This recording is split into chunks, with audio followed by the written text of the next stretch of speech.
Hi, I'm Wayne Allyn for Personal Liberty and PersonalLiberty.com. Our government-run public education system is bad, very bad. So bad that generations of Americans educated in public schools don't recognize idiots, economic illiterates, Ponzi schemes, frauds, or Marxists when they see them. So I'm going to educate the masses right now with very simple examples that even a sixth grader can understand. Let's compare America to your household. That makes it very simple and easy to understand. Let's say you make $50,000 per year and you owe $250,000 in debt. You are in deep trouble, right? One way or another, you're headed for bankruptcy court in the future. Then you receive a credit line in the mail for $250,000. Happy days are here again. Are you rich? Of course not. That new credit line or credit card is not income, it's a loan to be paid back at high interest rates. You didn't just gain $250,000, you added $250,000 to your debt. You still make $50,000, but now you owe $500,000 in debt. You think you're saved, but actually you're twice as broke as before. Insanity. That's exactly what Obama is doing to the U.S. economy. He added $6 trillion in debt in only 4 years to save us from a terrible economy. Well, he didn't save anyone. He just put all of us into much deeper debt. This debt will destroy the lives of our children and grandchildren, and the economy isn't even better. It's in shambles.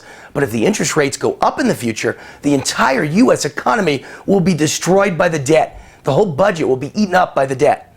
But there is one part of the economy that's thriving, the stock market. That keeps going up because Obama is guaranteed the richest fat cats on Wall Street profits by the billions from you. Yes, you're paying for the richest people on Wall Street to get rich. Obama's stealing $85 billion a month from the taxpayers to buy bonds that no one else wants and to buy mortgages that no one else wants, which automatically make the stock market go up. That $85 billion per month that the Fed is printing goes straight to the bottom line of the biggest companies publicly traded on Wall Street. They get rich, their CEOs get rich, their shareholders get rich, the banks and hedge funds that invest in them get rich, and you're stuck with the bill. Once again, let me make this point. Those trillions of dollars printed by the Fed to make the stock market go up so Obama can act like the economy's getting better are not riches, they are debt. They are loans that need to be paid back by you, your children and grandchildren. Insanity. Even worse, can you imagine if the $250,000 credit line that came in the mail to save you was issued by you? That's exactly what's happening under Obama. We are so broke, so indebted, so insolvent, no one wants to buy our bonds anymore. That's why the United States, Europe, and Japan buy 60 to 90% of their own bonds. Do you understand what this means? That's like you being so broke, so in debt, that you loan yourself the money to pay the bills you can't afford.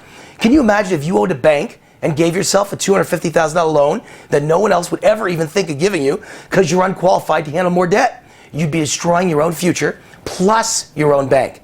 You didn't save yourself or your bank, you actually killed two birds with one loan. Ha! Insanity. How about Obama's claim that he saved the auto industry? Once again, it's a combination of pure fraud and pure delusion. He didn't actually save anyone. He just grabbed about $100 billion from the taxpayers, that's you, to redistribute to auto unions so their members could continue to get unsustainable pensions and then kick back $100 million or so to Obama's presidential campaigns. It's called pay for play. It's fraud, and someone should go to prison.